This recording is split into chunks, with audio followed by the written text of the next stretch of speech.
ভাইয়া আমি আসলে ইংরেজি বানিয়ে লিখতে পারি না। ইংরেজিতে একটা সেন্টেন্স দেখলে বা সিন যখন আমি পড়তে যাই তখন আসলে সেটার অর্থ আমি মিলাইতে পারি না। এসএসসি 27 এবং 28 ব্যাচের যত শিক্ষার্থী আছে যারা বর্তমানে ক্লাস 9 এবং ক্লাস 10 পড়তেছো, আজকে আমার কিন্তু এসএসসি 27-28 এর উপর ইংলিশ ফার্স্ট বারের ক্লাস ছিল।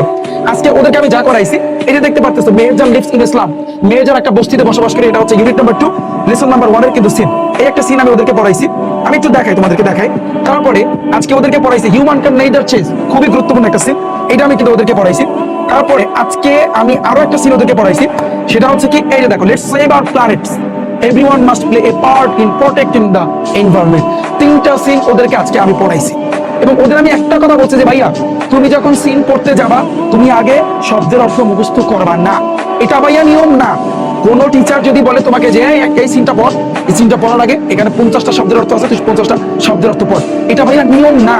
এইভাবে তুমি যদি পড়ো তোমার জীবনেও শব্দের অর্থ মুখস্থ থাকবে না।